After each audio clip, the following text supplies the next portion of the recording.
So yes, welcome all of you to the session. तो हमारा chapter चल रहा है थर्मल प्रॉपर्टीज ऑफ मैटर। अब इसमें जो अगला बिट हमको पढ़ना है वो एक बहुत अच्छा बिट है और वो बिट का नाम कुछ ऐसा है, वाटर इक्विवेलेंट। अब ये वाटर इक्विवेलेंट का क्या मतलब है देख लो। तो वाटर इक्विवेलेंट का मतलब है, अभी तक हम क्या कर रहे थे, मान लो नॉर्मल वाटर है मेरे पास रूम टेम्परेचर पे, उसमें मैं क्या कर रहा था, एक गर्म कॉपर का एक छोटा सा चिप डाल रहा था एक। तो वो जो it was a chip off hot copper, जब वो इसमें डाल रहे थे तो क्या होगा, वो हॉट कॉपर की हीट ट्रांसफर होकर पानी में जाएंगी और पानी का टेम्परेचर बढ़ेगा, कॉपर का टेम्परेचर कम होगा। तो हम यहाँ पे बोल रहे हैं कॉपर मत डालो। अब हम क्या करेंगे, उस कॉपर की या वो जो भी मटेरियल रहेगा, वो कॉपर ही नहीं, वो आइस भी हो सकता, वो कुछ भी मटेरियल हो सकता। तो हम क्या बोलेंगे, कॉपर या दूसरा कुछ मटेरियल मत डालो, हम पानी डालो उसमें, और इतना पानी डालो कि उसमें उतना ही हीट चेंज होगा, उतना ही टेम्परेचर चेंज होगा जितना वो कॉपर डालने से हो रहा है। ठीक है, तो ये ऐसा कुछ करना है। तो हमको कोई न्यू मटेरियल नहीं डालना है, पानी में पानी ही डालना है ताकि उतना ही टेम्परेचर चेंज हो जितना वो मटेरियल डालने से चेंज हो रहा है। हमारा एम ये है, बस टेम्परेचर चेंज उतना ही होना चाहिए। मटेरियल ऐड हो रहा है, वॉल्यूम बढ़ रहा है पानी का, वो हमको कुछ नहीं देखना है। ठीक है, हमको फोकस किस पे करना है, टेम्परेचर कितना आना चाहिए, बस उस पर फोकस करना है हमको। तो अब देखो हम क्या करने वाले हैं। अब मान लो मैं वैसे ही एक हॉट कॉपर का इतना सा रॉड डाल रहा हूं, इतना सा चिप डाल रहा हूं पानी में, बीकर में। तो मैं क्या ले लेता हूं, एक बीकर ले लूंगा मैं, और ये बीकर में अभी क्या है, पानी है इसमें। ठीक है, इसमें कुछ पानी है। अब मैं बोल रहा हूं इसमें कि मैं एक कॉपर का ऐसा चिप डाल रहा हूं जिसका टेम्परेचर है मान लो 70 डिग्री सेल्सियस। तो हॉट है, गर्म है ये मैं इसमें डाल दूंगा तो क्या होने वाला है, पानी वो हीट एब्जॉर्ब करेगा, और पानी अगर उसकी हीट बहुत ज्यादा रही तो वो जो एरिया का पानी वो हीट एब्जॉर्ब कर रहा है तो वो स्टीम में कन्वर्ट हो जाता है, और जैसे ही वो स्टीम में कन्वर्ट हो जाता है तो आवाज भी आती है थोड़ी सी उसकी। और यही आवाज आपको अगर प्रैक्टिकल देखना है तो आप ये देख सकते हैं डोसे वाले के पास, डोसे की दुकान पे वो पहले पैन गरम करता है और गरम करके चेक कैसे करता है, पानी स्प्रिंकल करता है उस पर। जैसे स्प्रिंकल करता है और अगर हम उसको चेक करना है कि रेडी हो गया कि नहीं, तो ऐसा पूरा वो पानी इवेपोरेट हो जाता है, वेपर में कन्वर्ट हो जाता है। ठीक है, तो यहाँ पे ऐसा कुछ होने वाला है। हाँ बस बस, चलो पूरा इवेपोरेट हो गया हो। अब यहाँ पे हमको बोलना है कि कॉपर नहीं डालना है, अब पानी ही डालना है यहाँ पे, और पानी थोड़ा गर्म डालो, और इतना पानी डालो कि इसकी वजह से जो टेम्परेचर चेंज होता। मान लो यहाँ पे वाटर का टेम्परेचर, हमारा रूम टेम्परेचर है 27 डिग्री सेल्सियस। अब इसमें ये डालने के बाद कॉपर का टेम्परेचर कम होता गया और वाटर का टेम्परेचर तब तक जब तक दोनों इक्वल नहीं हो गए। अब मान लो इक्वल हो गया ये कुछ तो 55 डिग्री सेल्सियस। तो हम बोल रहे हैं अब हम नॉर्मल पानी लेंगे, फिर से एक बीकर लेंगे, उसमें नॉर्मल पानी लेंगे 27 डिग्री सेल्सियस वाला। ये पानी का टेम्परेचर कितना है, 27 डिग्री सेल्सियस। अब इसमें गर्म पानी डालेंगे, और गर्म पानी इतना डालेंगे कि उसका पूरा टेम्परेचर कितना हो जाए, उसका पूरा टेम्परेचर होना चाहिए 55 डिग्री सेल्सियस, तब तक गर्म पानी डालना है। तो इस चीज को बोलते हैं वाटर इक्विवेलेंट। वाटर इक्विवेलेंट मतलब ये कि हमने इतना ये पानी डाला कि उसका टेम्परेचर कितना बदला, जितना ये डालने से बदला था। क्लियर है ये। अब यहां पे तो मैंने हॉट कॉपर चिप डाला था, आप हॉट कॉपर चिप की जगह आइस ब्लॉक्स भी डाल सकते हैं, आप एल्यूमिनियम भी डाल सकते हैं, कुछ भी मटेरियल डालो, बस हमको क्या करना है, उतना ही गर्म पानी डाल देना है या ठंडा पानी डाल देना है। तो हमको ये देखना है बस कि ये जितनी हीट दे रहा है या ये जितनी हीट लेगा उतनी हीट हमारे पानी नहीं देनी चाहिए। ठीक है, तो अब देखो दोनों का हीट सेम होना चाहिए, पानी का और जो मटेरियल डाल रहे हो उसका। तो मैं बोलूंगा दिस क्यू ऑफ मटेरियल। अब मटेरियल मतलब कुछ भी हो सकता है, वो किसके इक्वल होना चाहिए, Q of water, heat of water के इक्वल होना चाहिए। अब इसका फॉर्मूला तो है हमारे पास, पानी के लिए क्या फॉर्मूला हीट का, एम सी डेल्टा टी, और पानी के लिए स्मॉल सी की वैल्यू कितनी है, 1 कैलोरीज पर ग्राम डिग्री सेल्सियस। राइट, तो ये 1 हो गया, तो इसको मैं एम डब्ल्यू बोल देता हूं। एम डब्ल्यू मतलब मास ऑफ वाटर। ठीक है, तो मास of water into delta T ऐसे कुछ आ जाएंगे। अब यहां जो भी मटेरियल है उसका हीट निकालना है हमको। अब वो मटेरियल के दोनों हीट आ सकते हैं, अगर वो मटेरियल आइस रहा तो वो आइस टू वाटर कन्वर्ट होगा, तो उसमें कौन सा हीट आएगा, लेटेंट हीट आएगा। और अगर वो मटेरियल सॉलिड रहा ऐसा तो एमसी डेल्टा टी आने वाला है। ठीक है, अब यहाँ पे जो दिया वो लेना पड़ेगा।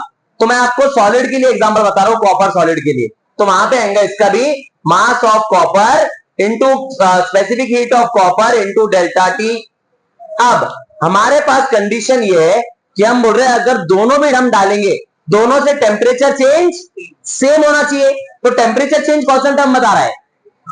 Delta T. तो टेम्परेचर चेंज सेम, तो इनका आंसर कैंसिल। आ गया आंसर। तो मास ऑफ वाटर कितना पानी लेना पड़ेगा आपको? Mass of copper into specific heat of copper, इतना हमको पानी लेना पड़ेगा। तो इतना पानी हम डालेंगे तो टेम्परेचर सेम चेंज होगा जितना कॉपर में चेंज हो रहा है। ठीक है, इसको बोलते हैं वाटर इक्विवेलेंट। ठीक है, अब इसका एक बहुत छोटा सा बहुत सिंपल क्वेश्चन कर लेते हैं। तो चलो, छोटा सा नन्ना मुन्ना सा प्रॉब्लम है ये। तो अब देखो इसमें क्या दिया हुआ है। तो इसमें दिया हुआ है the water equivalent of 20 gram of aluminium is, 20 gram aluminium दिया है, उसका वाटर इक्विवेलेंट कितना आएगा? तो हमारे पास फॉर्मूला क्या है? अगर सॉलिड है तो उसके लिए ये फॉर्मूला है हमारे पास, mass of water is equal to mass of that material. अच्छा, अब हमने मटेरियल लिए तो यहां इसको भी मटेरियल ही बोल देते हैं हम, कॉपर नहीं बोलते हैं इसको। मटेरियल के लिए मैं कुछ तो एम लिख लूंगा, मटेरियल, और यहाँ पे भी मटेरियल, तो यहाँ पे भी मटेरियल, यहाँ पे मटेरियल आ जाएगा। अब यहाँ पे कौन सा मटेरियल है? यहाँ पे एल्यूमिनियम है, तो हम बोलेंगे mass of water is equal to specific heat of material into mass of that material. तो स्पेसिफिक हीट मटेरियल की कितनी है? 0.2, और मास ऑफ दैट मटेरियल कितना है? 20 ग्राम। तो क्या आंसर आएगा? 4 ग्राम। हो गया आंसर। इतना ही आंसर इसका। अब इसमें और भी थोड़ा लेवल अप क्वेश्चन आ सकते हैं, लेकिन कॉन्सेप्ट यही रहेगा उसमें, इससे ज्यादा कॉन्सेप्ट कुछ चेंज होने वाला नहीं है। अगर आइस आ गया तो उसमें अब क्या करना पड़ेगा आपको? आइस टू वाटर कन्वर्जन में लेटेंट हीट लेना पड़ेगा। यहाँ पे हमने लेटेंट हीट ले क्या? नहीं, क्योंकि हमारे पास सॉलिड का वो सॉलिड में रह रहा था। ठीक है, जो हमने कॉपर या यहाँ पे एल्यूमिनियम लिए तो वो एल्यूमिनियम सॉलिड स्टेट में रह रहा है, इसलिए हमने लेटेंट हीट नहीं लिए। ठीक है, तो चलो बढ़ते हैं आगे। अब ये हमारा लास्ट टॉपिक है चैप्टर का, और इसका नाम है हीट ट्रांसफर, हीट फ्लो। और ये हीट ट्रांसफर के 3 टाइप्स है, कंडक्शन, कन्वेक्शन और रेडिएशन। अब कंडक्शन मतलब क्या? तो कंडक्शन मतलब हीट का ट्रांसफर होना एक जगह से दूसरी जगह। कब? जब हीट डायरेक्टली उस ऑब्जेक्ट को टच हो रही है। इसका सिंपल एग्जांपल इससे पहले दिया था मैंने, चाय बन रही है घर में, उसमें चम्मच रख दिया हमने। अब चम्मच जब उसमें रख दिया है, ये देखो ये वाला पार्ट, अब और इसी वजह से ये हैंडल दूसरे मटेरियल के बनाना पड़े, नहीं तो क्या होगा? पूरा स्टील का एक ही बर्तन रहेगा, हैंडल भी वही मटेरियल का और कंटेनर भी वही मटेरियल का।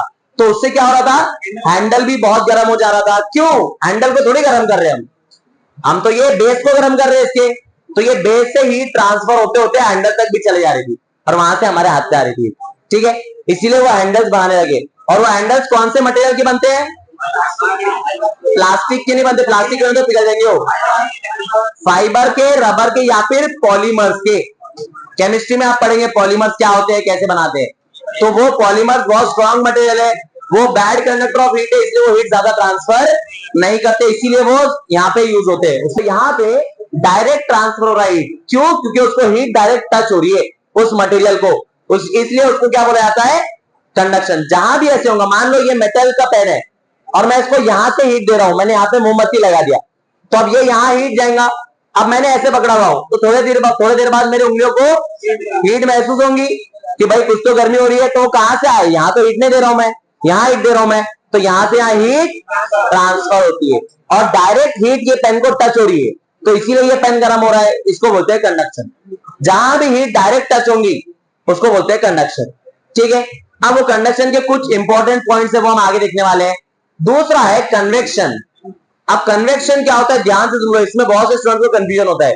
अब मान लो आप पानी गर्म कर रहे हैं, ठीक है, फिर से चाय बनाने के लिए, चाय बहुत बनती है हमारे पास, तो एक आपने कंटेनर ले लिया, तो कंटेनर में पानी गर्म करने के लिए रखा आपने।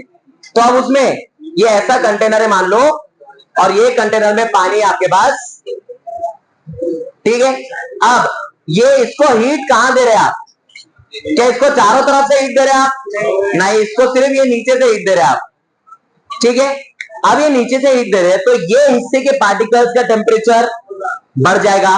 टेम्परेचर बढ़ जाएगा तो उनकी डेंसिटी क्या होंगी? डेंसिटी कम होंगी। उनकी डेंसिटी कम होंगी तो वो यहां से ऊपर जाएंगे कि नीचे आएंगे? और उनकी डेंसिटी ये पानी से कम हो रही है तो ये ऊपर जाएंगे, तो इसीलिए गर्म पानी ऊपर जाता है।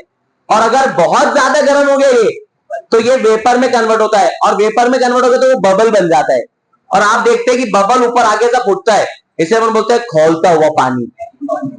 ठीक है, तो वो यही होता है। तो उसमें क्या हो रहा है, गर्म पानी ऊपर जा रहा है तो नीचे कौन आ रहा है, ठंडा पानी नीचे आ रहा है। तो ये प्रोसेस इसमें चलते रहता है, गर्म पानी ऊपर जाता है, पानी के एटम्स, पानी के molecules, hot water molecules goes up and the cold water molecules comes down. ठीक है, और फिर यही प्रोसेस चलता रहता है। तो यहाँ पे हम हीट तो वाटर मॉलिक्यूल्स को दे रहे हैं, लेकिन वाटर मॉलिक्यूल्स अब हीट लेकर ऊपर चले जा रहे हैं और कुछ वाटर मॉलिक्यूल्स नीचे आ जा रहे हैं। ठीक है, तो इस पार्ट को बोलते हैं कन्वेक्शन। अब ये तो पानी में हुआ, ये एयर के लेयर्स में भी होता है, एटमॉस्फेयर के लेयर्स में भी होता है।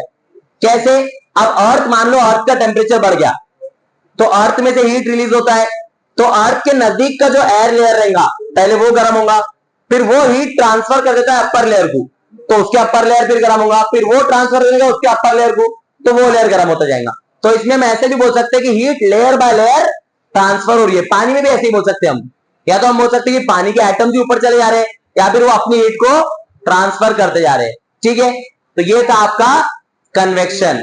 ठीक है, देखो यहाँ पे लिखा हुआ है एनर्जी ट्रांसफर है mass motion of molecules. Mass motion मतलब सबके सब पानी के एटम्स मॉलिक्यूल जो है वो बोल रहे हैं भाई हम जा रहे हैं, हीट बढ़ गया हमारा, तो ये ऊपर वाले नीचे आ जाएंगे, कोल्ड वाटर मॉलिक्यूल तो नीचे वाले ऊपर चले जाएंगे। क्लियर है यहाँ तक। और रेडिएशन, रेडिएशन का सबसे सिंपल एग्जांपल है, सर्दियों में नॉर्मली क्या करते हैं, हम आग लगा के आग के पास हाथ सेकते हैं, राइट, बॉन फायर। तो उसमें हम आग के अंदर हाथ डाल रहे क्या, नहीं, हम बहुत ही सर्दी हो रही आज, नहीं।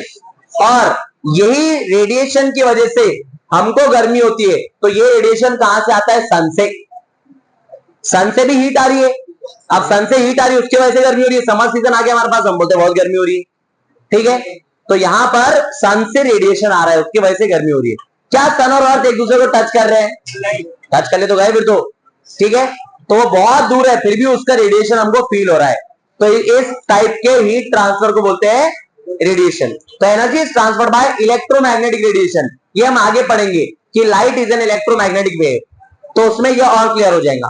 ठीक है, और इसमें से हमको डिटेल में कंडक्शन ही पढ़ना है, बाकी का आपके नीट सिलेबस में से निकाल दिया गया है। ठीक है, तो ये देखो यहां पे इसके कुछ पॉइंट्स कि कंडक्शन में क्या होगा, कन्वेक्शन में क्या होगा, और आगे देखेंगे रेडिएशन में क्या होगा। तो देखो कंडक्शन का ये एग्जांपल जो मैंने अभी बताया आपको, एक रॉड लिया उसको एक साइड से हीट किया, तो पहले इधर हीट होगा फिर ये हीट ट्रांसफर होती जाएंगी। तो यहां पर देखो क्या क्या होने वाला है, heat flows from hot end to cold end, इसको तो समझाने की जरूरत नहीं है, हॉट एंड से कोल्ड एंड ही जाता है हीट, हमने ये भी पढ़ा है कि the heat flows from an area of high temperature to an area of low temperature, ये तो हमको मालूम है, वही लिखा हुआ है पॉइंट। इसके बाद क्या है, particles of the medium simply oscillate but do not leave their place. इसका क्या मतलब है कि हमने जब यहां हीट किए तो ये पार्टिकल हीट अप हो गया, अब जो भी पार्टिकल का टेम्परेचर बढ़ जाता है तो उसकी काइनेटिक एनर्जी बढ़ती है, तो वो थोड़ा सा अपनी जगह मूव होना शुरू हो जाता है। अब वो अपनी जगह मूव हो रहा है, एनर्जी कम हो रही है, तो बोलता है एनर्जी लेता है, थोड़ी देर मूव हुआ फिर एनर्जी बाजू वाले को दे दिया उसने, फिर बाजू वाला भी वही करता है, उसने लिया थोड़ा मूव हुआ फिर एनर्जी ट्रांसफर, फिर ये थोड़ा मूव हुआ फिर एनर्जी ट्रांसफर। इसका एक गेम भी आता है, इसको हम बोल सकते हैं पासिंग द पार्सल, वैसे ही कुछ हो रहा है इसमें। ठीक है, तो हम इसको एनर्जी देते जा रहे हैं, तो इसने थोड़ी एनर्जी लिया वापस दिया, और एनर्जी आ गई, फिर दे दिया और एनर्जी आ गई, तो ये पार्सल पहुंचता जा रहा है, और इसीलिए पार्सल यहां तक पहुंच गया तो हाथ को हीट लगेगा हमारे। ठीक है, तो ऐसा कुछ है। Medium is necessary for conduction, इसका क्या मतलब है, रॉड होना तो चाहिए, रॉड ही नहीं है तो क्या हवा को गर्म करेंगे, कुछ तो मटेरियल चाहिए, कुछ तो मीडियम चाहिए, कुछ तो एनवायरमेंट चाहिए गर्म करने के लिए। ठीक है, तो ये कुछ है ऐसा। It is a slow process, एक सेकंड में गर्म हो जाता है क्या, नहीं, इसको थोड़ा टाइम लगता है। यहाँ पे क्या है, ये स्लो प्रोसेस है, स्लो प्रोसेस मतलब ये हीट ट्रांसफर को थोड़ा टाइम लगता है, ये एक सेकंड में या आधे सेकंड में या 0.1 सेकंड में होने वाली चीज नहीं है। ठीक है, नेक्स्ट पॉइंट देखो, पाथ ऑफ हीट फ्लो में बी जिगजैग कंडक्शन, इसका मतलब ये जो एनर्जी ट्रांसफर हो रहा है ये जिगजैग भी हो सकता है। जिगजैग मतलब मान लो अब रॉड ही ऐसा है तो एनर्जी ट्रांसफर भी कैसे होंगी, जिगजैग होंगी, या फिर मानो रॉड तो सीधा है लेकिन ये पार्टिकल इधर का पार्टिकल इधर के पार्टिकल को ट्रांसफर कर दे रहा है हीट, फिर ये पार्टिकल इधर के पार्टिकल को कर रहा है ट्रांसफर, तो ऐसा भी ट्रांसफर हो सकता है, स्ट्रेट भी हो सकता है, जिगजैग भी हो सकता है। ठीक है, अब टेक्स प्लेस इन सॉलिड्स, ये रॉड में कर रहे हैं हम, रॉड सॉलिड, ये रॉड लिक्विड है क्या, नहीं, चम्मच में कर रहे थे हम, स्पून इज सॉलिड, तो ये सॉलिड में होता है। और लास्ट है the temperature of the medium increases through which heat flows, मतलब जो भी हम मीडियम, जो भी आसपास का एनवायरमेंट है उसका भी टेम्परेचर थोड़ा सा बढ़ जाता है। ठीक है, अब देखो आगे कन्वेक्शन। कन्वेक्शन मतलब क्या है? Each particle absorbing heat is mobile. अब ये मोबाइल का मतलब हमारा एंड्रॉइड नहीं है, iOS भी नहीं है। तो मोबाइल का मीनिंग एक्चुअल ये है that is movable, that is easily movable. उस प्रॉपर्टी को मोबाइल बोलते हैं, मतलब उसको आसानी से एक जगह से दूसरी जगह लेकर जाया जा सकता है। जैसे अगर मैं एग्जांपल दूं, I have a very big table, is that table mobile? No. आसानी से उसको लेकर जाया जा सकता है लेकिन आसानी से नहीं, उसको 2 लोग 4 लोग लगेंगे उठाने के लिए। ठीक है, is your bag mobile? Yes, तो बैग को आसानी से उठाकर लेकर जा सकते हैं हम। Are pen drives mobile? Yes, ये पेन ड्राइव छोटा सा होता है, उसको आसानी से इधर से उधर लेकर जाया जा सकता है। तो ये प्रॉपर्टी का नाम है मोबाइल, ये हमने क्या नाम रख दिया है? Mobile phone. इसीलिए मोबाइल फोन बोला जाता है उसको। एक्चुअल में मोबाइल एक प्रॉपर्टी है। तो इसमें हर पार्टिकल मोबाइल है, जो हमने पानी में देखा है। तो इसमें हर पार्टिकल को एनर्जी मिल रही है, और हॉट पार्टिकल्स कहां जा रहे हैं? वाटर पार्टिकल्स ऊपर। तो ये रेड वाले हॉट वाटर पार्टिकल्स, और ये ब्लू वाले कोल्ड वाले नीचे आ रहे हैं। ठीक है, तो ऐसा कुछ हो रहा है। Medium is necessary for convection. अगर आसपास मीडियम ही नहीं है, स्पेस है, स्पेस में आग लगा सकते क्या आप? नहीं, तो आप बोलेंगे लगा सकते हैं सर, वो अलग आग है। ठीक है, वो आग हमको नहीं लगाना है कभी भी। तो यहाँ पे मीडियम जरूरी है, मतलब आग जलाने के लिए कौन सा गैस होना जरूरी है? ये 10th का 9th का साइंस है। ऑक्सीजन गैस जरूरी है अगर आपको माचिस से आग सिलगाना है। और इसका आपने स्कूल में प्रैक्टिकल भी किए होंगे। एक कैंडल लेते हैं, कैंडल को सिलगा देते हैं, और उसके बाद ग्लास उसके ऊपर ऐसे रख देते हैं, तो थोड़ी देर के बाद वो बुझ जाता है, क्योंकि उसमें का ऑक्सीजन अंदर का खत्म हो जाता है। तो वो गैस, वो जो फ्लेम है, वो फ्लेम ऑक्सीजन एब्जॉर्ब कर लेता है, तो वो पूरा गैस खत्म हो गया, तो वो दिया, वो कैंडल बुझ जाता है। ठीक है, तो ऐसा कुछ है। अब यहाँ पे it is also very slow process. पानी का गर्म होना भी स्लो प्रोसेस है। 1 सेकंड में गर्म हो जाता है क्या? नहीं, उसको भी गर्म होने के लिए थोड़ा टाइम लगता है। फिर इसमें भी ऐसी पाथ में भी जिगजैग और कर्व्ड।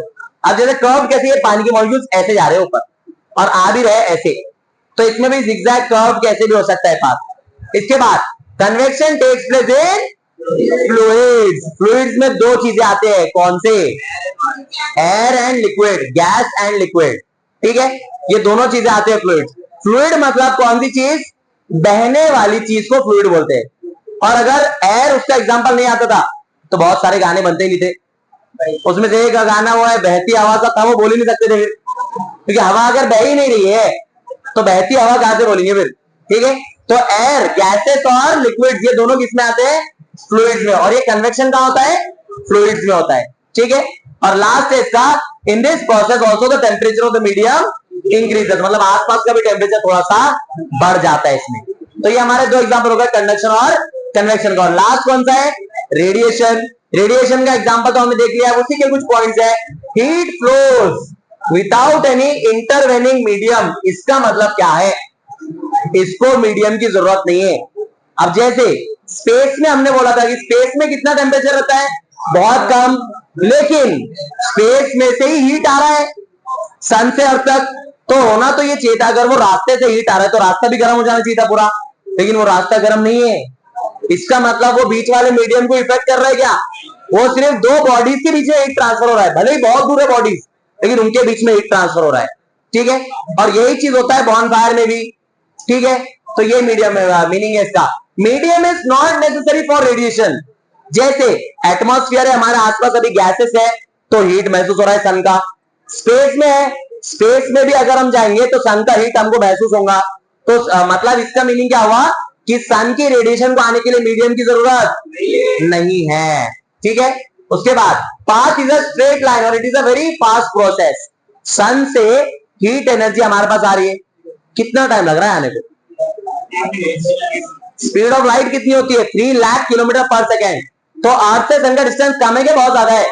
बहुत ज्यादा है। तो उतने स्पीड से जब लाइट आ रही है तो उसको 8 मिनट 20 सेकेंड लगते हैं ऑलमोस्ट आने के लिए। ठीक है, तो उतने टाइम में आ रहा है, लेकिन स्पीड कितना है इसका रेडिएशन का? 3 लाख किलोमीटर पर सेकेंड। इसीलिए इसमें हीट ट्रांसफर फास्ट होता है। ठीक है। इसके बाद radiation takes place in gaseous and transparent media. जब आप बॉन फायर लगा रहे हैं, जब आग लगा रहे हैं ऐसे, तो आपको एयर से हीट ट्रांसफर होकर आ रहा है आपके पास। तो ये एयर या भी ट्रांसपेरेंट, ट्रांसपेरेंट मतलब सॉलिड या लिक्विड नहीं होना चाहिए हो, ठीक है, उसको ट्रांसपेरेंट बोल देंगे हम। फिर लास्ट क्या है, there is no change in temperature of the medium. आसपास के टेम्परेचर में इतना ज्यादा चेंज, जैसे मैंने स्पेस का एग्जांपल दिया, स्पेस में भी फिर बहुत ज्यादा टेम्परेचर होना चाहिए था।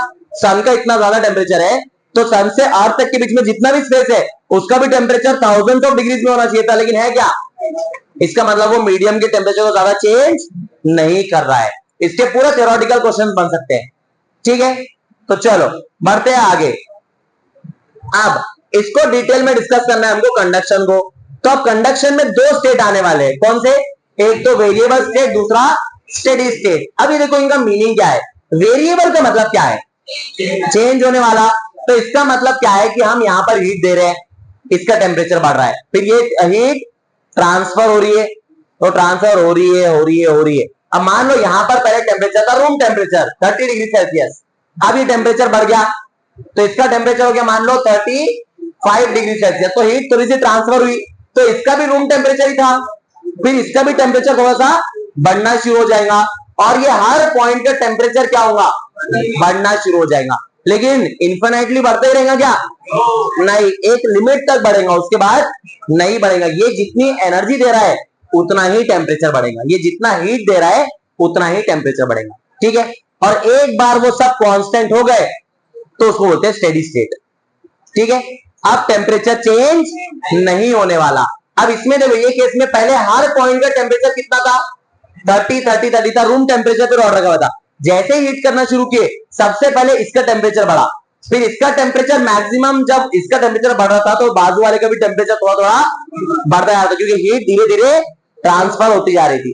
तो बढ़ता जा रहा है, सब पॉइंट का टेम्परेचर बढ़ रहा है। लेकिन अब टेम्परेचर बढ़ने में भी कुछ एक खास बात रहेगी। क्या खास बात रहेगी? हो, इसका मान लो टेम्परेचर हो गया 40, तो इसके बाजू वाले पॉइंट का 40 से ज्यादा रहेगा कि कम रहेगा? इससे कम रहेगा। इसका मान लो इसका 35 है, इसके बाजू वाले का उससे कम 34, इसके बाजू वाले का 33, ऐसा ये टेम्परेचर कम होता जाएगा। क्यों? हाँ बॉस, तो यहाँ पे टेम्परेचर कम होते जाने वाला, क्योंकि हीट धीरे धीरे ट्रांसफर हो रहा है, पूरा हीट एक साथ ट्रांसफर नहीं हो रहा है। लेकिन यहाँ पे अब स्टेडी स्टेट आ गया। स्टेडी स्टेट का मतलब ये है हर पॉइंट का टेम्परेचर अब फिक्स हो गया, सेम हो गया, कांस्टेंट हो गया, अब वो बदलने वाला नहीं है। तो अब मान लो यहाँ का टेम्परेचर हो गया 70 डिग्री सेल्सियस, इसके बाजू वाले का हो गया 60 डिग्री सेल्सियस, यहाँ का हो गया 50 डिग्री सेल्सियस, और यहाँ का हो गया 40 डिग्री सेल्सियस। अब ये चेंज होने वाले हैं क्या? और ये हीट कांस्टेंट है भी, ये हमने मोमबत्ती को हटाई नहीं यहाँ से, अब ये हीट कर रही है, तो अब इनका टेम्परेचर सेम हो गया, अब ये स्टेडी स्टेट रीच हो गई। अब इसके ग्राफ पे क्वेश्चन आता है। अब इसका ग्राफ कैसा बनेगा वो भी देख लेते हैं। तो बहुत सिंपल ग्राफ बनने वाला है। तो ये देखो यहाँ पे हमको बनाना है डिस्टेंस वर्सेस टेम्परेचर का ग्राफ। तो अब मेरे को बताओ, अगर मैंने यहां से शुरू किया, तो बोल रहा है start from this point, start from point A and draw till point B. तो ए पॉइंट पे टेम्परेचर कैसा है? मैक्सिमम है, ज्यादा है, और जैसे जैसे आगे जा रहे हैं टेम्परेचर क्या हो रहा है? कम होता जा रहा है। तो मैं यहाँ पे ले लूंगा डिस्टेंस, और यहाँ पे ले लूंगा मैं टेम्परेचर डिग्री सेल्सियस में। तो पहले टेम्परेचर मैक्सिमम है, और बाद में टेम्परेचर क्या होता जा रहा है? कम कम कम कम होता जा रहा है। तो ऐसा ग्राफ कुछ आने वाला है। यहाँ पे बोलूंगा मैं कौन से पॉइंट से कौन से पॉइंट गया? पॉइंट ए से पॉइंट डी, ऐसे गया मैं। अब मैं बोल रहा हूं उल्टा ले लो, पॉइंट डी से पॉइंट ए का ग्राफ बनाओ, तो कैसे बनेगा? नीचे से ऊपर जाएंगे ग्राफ, इस पे सबसे कम टेम्परेचर हो, जैसे जैसे आगे बढ़ रहे टेम्परेचर बढ़ता जा रहा है, तो इंक्रीजिंग ग्राफ बनेगा इसका। यहां तक क्लियर है? इसमें कुछ डाउट है? तो ऐसा कुछ होने वाला है ये कंडक्शन। तो इसमें ये दो स्टेट समझ में आ गए, एक तो वेरिएबल स्टेट, दूसरा स्टेडी स्टेट। अब देखो इसमें एक और एक इंपॉर्टेंट पॉइंट, स्टेडी स्टेट में एक पॉइंट का टेम्परेचर हमेशा कांस्टेंट है, वो चेंज होने वाला नहीं है। अब ये पॉइंट एक्चुअल में ये पॉइंट नहीं, ये रॉड थी, तो रॉड को अगर मैं इसे कट करूं तो मेरे को कौन सा शेप मिलेगा? अगर मैं ये रॉड है, मान लो इसको मैं ऐसा बता रहा हूं आपको, आपको कौन सा शेप दिख रहा है? सर्कल, और डिस्क बन जाएगा उसका। अब ये जो डिस्क है उसका टेम्परेचर कांस्टेंट है हमेशा, तो उसका टेम्परेचर टाइम के साथ चेंज हो रहा है क्या? नहीं हो रहा है, तो हम लिखेंगे यहां पे ये टेम्परेचर टाइम के साथ चेंज हो रहा है क्या? नहीं हो रहा है। तो टाइम के साथ चेंज नहीं हो रहा है, मतलब आंसर क्या आएगा? 0 आंसर आएगा। और अब मैं बोल रहा हूं क्या ये टेम्परेचर डिस्टेंस के साथ चेंज हो रहा है? यस, तो डिस्टेंस कम ज्यादा कर दिए टेम्परेचर चेंज, लेकिन अगर एक ही पॉइंट फिक्स कर दिए तो वहां पे टेम्परेचर चेंज नहीं हो रहा है। तो डिस्टेंस के साथ मैं बोलूंगा हाँ कुछ हद तक चेंज हो रहा है, लेकिन अगर वो बहुत छोटा डिस्टेंस दे दिया मैंने तो तब चेंज नहीं होगा, और चेंज नहीं होगा तो आंसर 0 आ जाएगा। ठीक है, और बड़ा डिस्टेंस दे दिए तो चेंज होगा। देखो यहाँ पर 70, यहाँ पर कितना है, तो ये बड़ा डिस्टेंस दे दिया मैंने, बड़े डिस्टेंस में चेंज होगा, छोटे से डिस्टेंस में चेंज। तो ऐसे इसके क्वेश्चन आते हैं। क्लियर है यहां तक? ठीक है, तो चलो बढ़ते हैं आगे। अब यहां पर ये हीट फ्लो का हमको इक्वेशन निकालना है। अब ये हीट फ्लो को क्या नाम है? Heat current. और ऐसे ही एक नाम है, उसको बोला जाता है वाटर करंट। वाटर करंट क्या होता है? पानी का बहाव कितना ज्यादा है। जो अभी बहुत से केसेस सुनने में आ रहे हैं कि लोग फोटो लेने जा रहे हैं और बह के चल जा रहे हैं, एक पूरी फैमिली की फैमिली चले गई बह के। तो नावला में अगर आपने सुने होंगे अभी, तो बस उनको फोटोज लेना था तो फोटो के चक्कर में चले गए बेचारे पूरे के पूरे।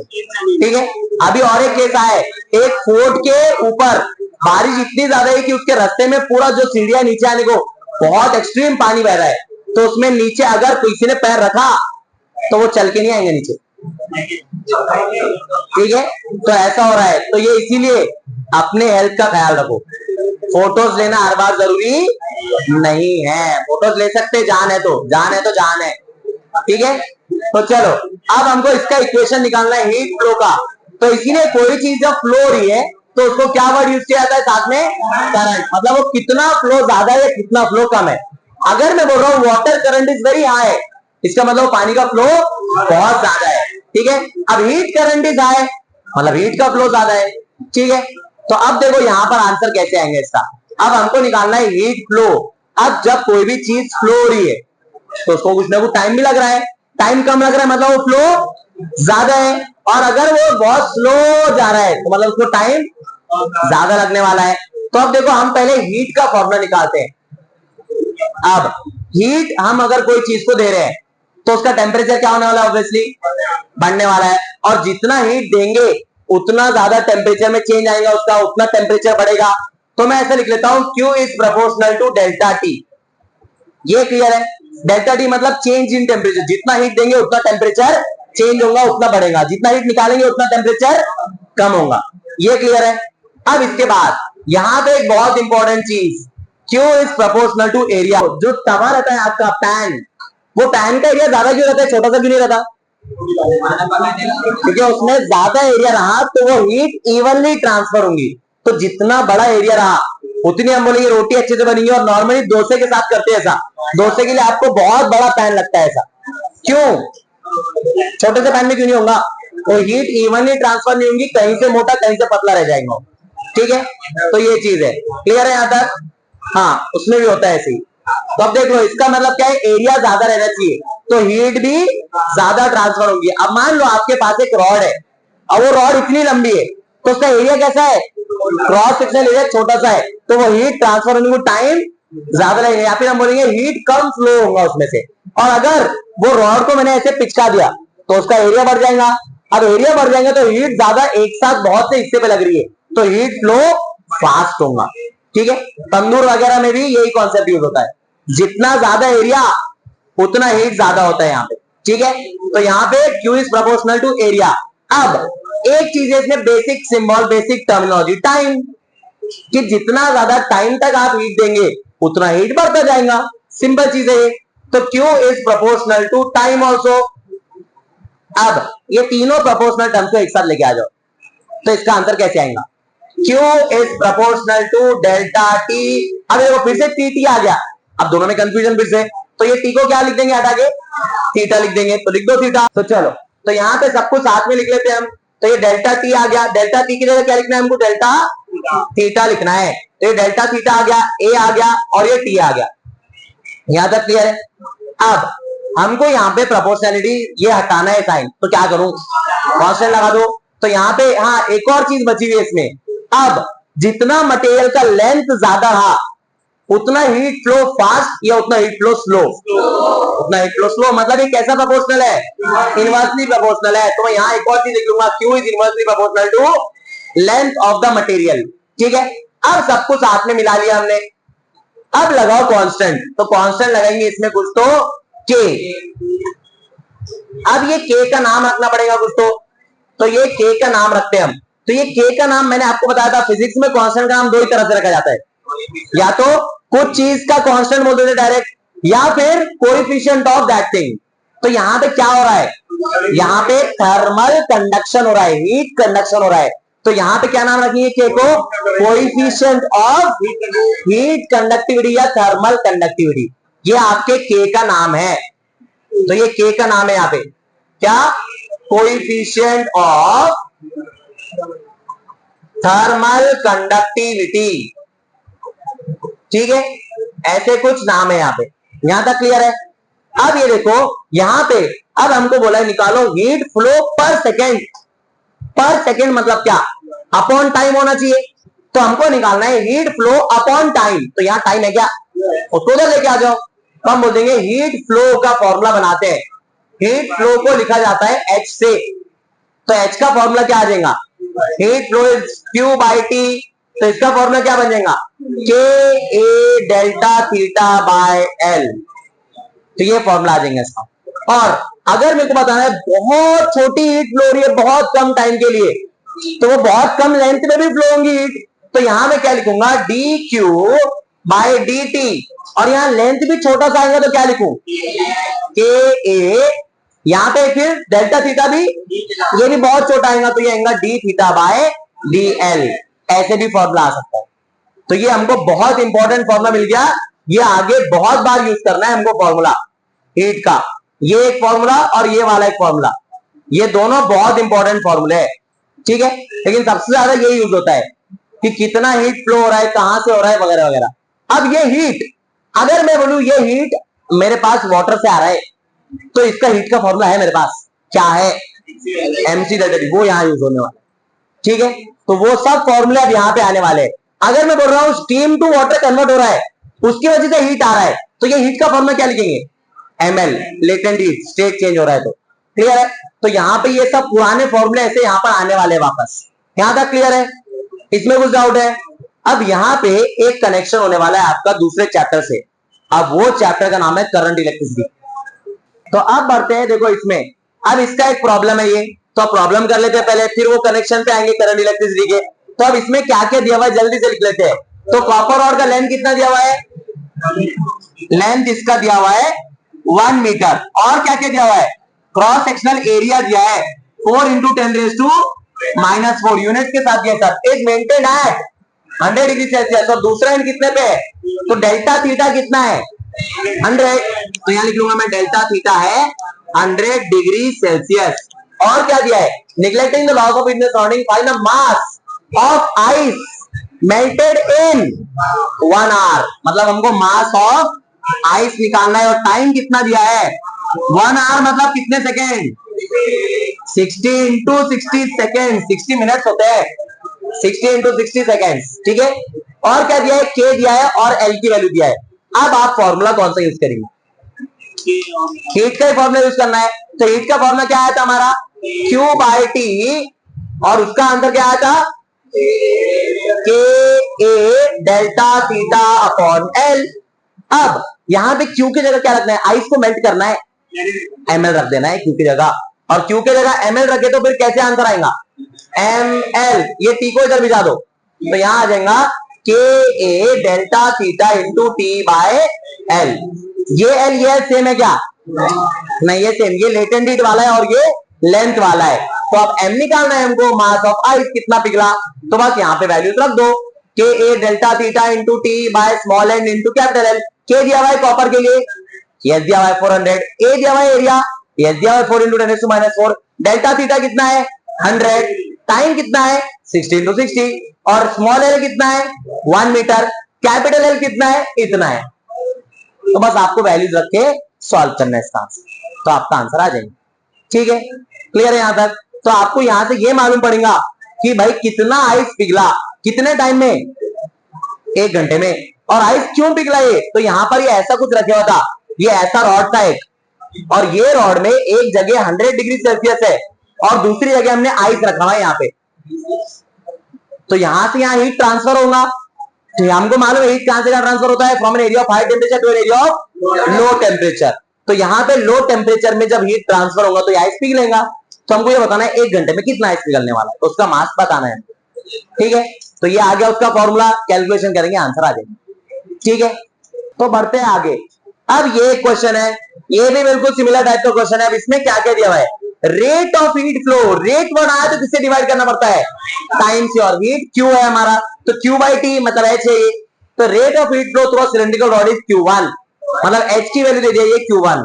और क्या बोला है, temperature of ends of the rod are T1 and T2 if all the linear dimensions of the rod becomes double. Linear dimension मतलब क्या, कि इसमें जो भी आप चीज स्ट्रेट लाइन से मेजर कर रहे हैं, लीनियर मेजर कर रहे हैं, वो डबल हो रहा है। तो एक सिलेंडर में ऐसे कौन से चीजें हैं जो आप स्ट्रेट लाइन से मेजर कर सकते हैं। तो मान लो अब ये ऐसा कुछ सिलेंडर है,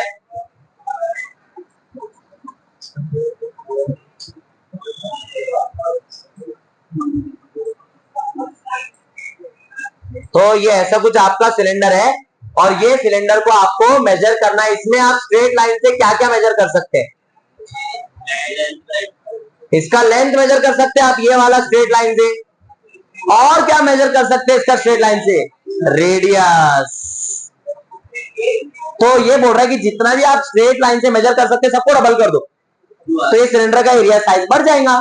तो अभी इसका एरिया साइड लेंथ L है और रेडियस R है, नेक्स्ट सिलेंडर का कितना रहेगा, उसका लेंथ हो जाएगा 2L और रेडियस हो जाएगा, बस फॉर्मूले में ये डाल दो और देखो आंसर क्या चेंज होता है। और कौन सा फॉर्मूला यूज करना है, हीट का।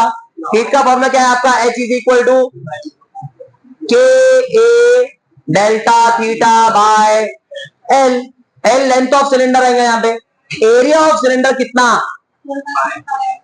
4/3 फायर क्यूब स्फीयर के लिए है, सॉलिड सिलेंडर के लिए कितना पाई आर स्क्वायर एल। वो यहाँ पे फॉर्मूला लगा के आंसर निकालना पड़ेगा। ठीक है, तो बस एरिया का फॉर्मूला वो रख देना है और कुछ नहीं करना है। और क्या बचा हुआ करने का, यहाँ पे पहला और दूसरा कंपेयर करना है। तो हीट 2 निकालो और हीट 1 निकालो, दोनों का रेशो ले लो, तो आपका आंसर इसमें आ जाएगा। ठीक है, तो बढ़ते हैं आगे। अब ये इक्वेशन अच्छा है, तो ये क्वेश्चन में क्या दिया हुआ है, the coefficient of thermal conductivity मतलब क्या, K of copper is 9 times that of steel. मतलब coefficient of thermal conductivity copper की 9 टाइम्स है किसकी, स्टील की। In the composite cylindrical bar है शोन द फिगर। मतलब ये ऐसा रॉड बनाया हुआ है, इसमें 18 सेंटीमीटर पाथ किसका है, कॉपर का, और बचा हुआ 6 सेंटीमीटर किसका है। अब इसमें देखो टेम्परेचर कैसे मेंटेन करा हुआ है, यहाँ कितना है और यहाँ कितना है 0, ऐसा मेंटेन करा हुआ है। तो हमको बोला है what is the temperature at the junction. Junction मतलब क्या, दोनों का मिडल पॉइंट, मतलब जहां दोनों भी अटैच किए ज्वाइंट किए उसको बोलते हैं जंक्शन। जैसे रेलवे जंक्शन का नाम सुना होगा आपने, नांदेड़ जंक्शन, पूर्णा जंक्शन, मनमाड़ जंक्शन। ठीक है, तो वो जंक्शन क्यों नाम है, क्योंकि वहां से बहुत सारे ट्रेन जाते हैं। ठीक है, तो उसको जंक्शन बोला जाता है। तो जंक्शन मतलब कनेक्टिंग पॉइंट, तो यहाँ पे भी ये कनेक्टिंग पॉइंट है हमारा। अब देखो इसका आंसर कैसे निकालेंगे, तो इसमें हम बोलेंगे कि यहां से हीट जाने वाली है ऐसे। अब ये बिल्कुल वाटर फ्लो की तरह है। वाटर फ्लो आपने पढ़ा है फ्लूइड चैप्टर में, फ्लूइड डायनेमिक्स में। तो उसमें जितना पाइप में से इधर से पानी आ रहा है उतना ही यहां से जाता है, उसका फॉर्मूला बना के लिखते हैं A1V1 is equal to A2V2। तो यहाँ पे भी वैसे जितना हीट यहां से आएगा उतना हीट यहां जाने वाला है। ठीक है, तो हम बोलेंगे कि भाई यहाँ पे फर्स्ट एरिया में का हीट ले लो H1 और दूसरे एरिया में का हीट ले लो H2। तो दोनों हीट कैसे आने वाले, इक्वल आने वाले। और ये बीच में का जंक्शन पॉइंट है, यहाँ टेम्परेचर ले लो थीटा, और हमको ये थीटा निकालना है। तो हम क्या बोलेंगे H1 is equal to H2। अब ये देखो H1 is equal to H2 कैसे लिख रहे हैं हम। अब हमारे पास इसका फॉर्मूला क्या है हीट का, बिल्कुल है KA delta theta by L। तो अब देखो यहाँ पे कैसे आंसर आने वाला है, बहुत इंपॉर्टेंट है ये, KA डेल्टा थीटा बाय, ये लेंथ कितना है 18, और यहाँ पे क्या आएगा, और यहाँ पे ये K किसका आने वाला है, कौन सा मटेरियल है ये, कॉपर। तो यहाँ पे ये कॉपर का आने वाला है। एरिया भी कॉपर का, डेल्टा थीटा भी कॉपर के लिए। अब यहां पे क्या लिखेंगे बताओ? यहां पे भी के ए डेल्टा थीटा बाय 6। यहां पे के किसका आएगा? स्टील का। एरिया भी किसका आएगा? स्टील का। और डेल्टा थीटा भी किसका आएगा? स्टील का। अब मेरे को ये बताओ, यहां से यहां हीट ट्रांसफर हो रही है, तो यहां जो टेम्परेचर है थीटा वो 100 डिग्री सेल्सियस से ज्यादा रहेगा कि कम रहेगा? ऑब्वियसली कम ही रहेगा। और 0 से ज्यादा रहेगा। तो चेंज इन टेम्परेचर कैसे निकालेंगे? जब हम यहां से निकालेंगे तो हम लिखेंगे 100 माइनस थीटा, और यहां का निकालेंगे तो थीटा माइनस 0 लिखेंगे। तो अब ये देखो फॉर्मूला, अगर आपको ये समझ गया तो आ गया आंसर। के की वैल्यू कितनी दिया है कॉपर की? 9 टाइम्स के ऑफ स्टील इनटू एरिया। अब देखो एरिया दोनों का सेम है क्या? यस। तो एरिया क्या हो जाएगा दोनों का? अब डेल्टा थीटा क्या लिखूं बताओ? 100 माइनस थीटा और divide by 18 is equal to K steel, ऐसे रहने दो, के स्टील। एरिया गया। डेल्टा थीटा क्या लिखूं? थीटा माइनस 0, और यहां नीचे आएगा 6। अब इसमें से क्या कैंसिल हो जाएगा? फिर से के और ये के कैंसिल। अब इसको सॉल्व करो। इसको सॉल्व करेंगे आपके थीटा का आंसर आ जाएगा। तो कितना आएगा आंसर? छोटा सा कैलकुलेशन है इसमें बस। ये देखो 6 1 जा 6 3 जा 3 1 जा 3 3 जा, इसको करो सॉल्व। तो इसका आंसर आएगा 300 minus 3 theta is equal to theta. 3 theta minus theta क्या? तो plus 3 theta, 3 theta plus theta, तो 300 इज इक्वल टू 4 थीटा। तो theta is equal to 75 degree Celsius. क्या मतलब है इसका? कि ये जंक्शन का टेम्परेचर कितना होगा? 75 डिग्री सेल्सियस। क्लियर है यहां तक? अब ये देखो एक क्वेश्चन कैसे दिया है, find the temperature at x distance from one end of the rod. और एक एंड का टेम्परेचर कितना है? 100 डिग्री सेल्सियस, और दूसरे एंड का कितना है? 0। तो देखो यहां पर एक रॉड बना लेते हैं। अब रॉड कौन से भी शेप की हो सकती है? स्क्वायर रॉड हो सकती है, सिलेंड्रिकल रॉड हो सकती है, रेक्टेंगुलर रॉड हो सकती है। यहां का टेम्परेचर कितना दिया है? 100 डिग्री सेल्सियस। और यहां का कितना दिया है? और हमको बोला है कुछ तो एक्स डिस्टेंस पे इसका टेम्परेचर निकालो। अब फिर से वही चीज यूज करना है। यहाँ पे heat 1 is equal to heat 2। अब ये कुछ कांस्टेंट रहने वाले, हीट 2 के जितनी वहां से उतनी यहाँ गई। और ये मटेरियल सेम ही है, 2 रॉड है यहाँ पे, एक ही रॉड है। तो फिर से लिखो H1 is equal to H2 is equal to H। अब देखो इसका फॉर्मूला मैं कैसे लिखूंगा? H1 मतलब हम आ रहे हैं पॉइंट ए से बी पर, H2 मतलब बी से सी पर, और ये H मतलब ए से सी पर। सबका हीट सेम रहेगा। क्वेश्चन में जैसा गिवन रहा वो हिसाब से आपको काम करना है। तो अब देखो आंसर कैसे आएगा इसका। तो इसका आंसर देखो, H1 क्या लिखूं? K A delta theta 1 by distance x is equal to K A delta theta 2 divide by length l minus x. ये टोटल लेंथ तो मैंने क्या बोल दिया यहाँ पर? l है। तो ये कितना लेंथ हो गया? तो यहाँ पे लिख लेंगे l माइनस एक्स। और यहाँ पे क्या लिखूं? K A delta theta by total length l। अब देखो डेल्टा थीटा को कैसे एकदम बस उत्तर देखना है। के और ए क्या होने वाले? क्यों कैंसिल हो रहे हैं? ये सेम मटेरियल है तो कांस्टेंट भी उनका सेम आने वाला है और एरिया भी सेम आने वाला है। ठीक है। अब देखो डेल्टा थीटा क्या लिखेंगे? 100 माइनस, यहाँ कुछ तो टेम्परेचर है थीटा, तो यहाँ लिखेंगे 100 माइनस थीटा अपॉन एक्स। हाँ इधर बॉइस, यहाँ पे क्या आएगा? Theta minus 0 upon L minus x, और यहाँ पर आएगा 100 माइनस 0 अपॉन एल। अब इसमें से जो जैसा प्रॉब्लम में गिवन डेटा है वो हिसाब से आप आंसर निकाल सकते हैं। हमेशा 100 और 0 रहना जरूरी। यहाँ पे 200, यहाँ पे 100 भी हो सकता है। तो बस आपको डेल्टा थीटा निकालना है। क्लियर है? तो ऐसे कुछ इसका आंसर निकालना है। अब आगे हम क्या करने वाले हैं? अब हम देखेंगे एरिया अलग अलग है। मान लो रॉड यहां से शुरू ऐसा यहां तक हुआ, अब यहां से इसका एरिया ऐसे बढ़ गया। अब क्या आंसर आएंगे? तो कुछ नहीं, वही करना है, H1 is equal to H2 और आंसर निकालना है। ठीक है। तो ये एक चीज मैं आपको होमवर्क के लिए दे रहा हूं, इसका ये क्वेश्चन आगे दिया हुआ है, तो यहां तक तो इसका आंसर आ गया। अब ये क्वेश्चन आपके होमवर्क के लिए। ठीक है। Find the temperature and mid point of two rod, length L1 area A1 length A2 area A2, whose temperature is T1 degree Celsius and the temperature of other rod is T2 degree Celsius at its open ends। Open ends मतलब क्या? खुले ends, जहां joint हुआ वो नहीं। ठीक है। तो इतना आपका होमवर्क का पार्ट है, इतना करो। और बाकी भी हम डिस्कस करते हैं ब्रेक के बाद।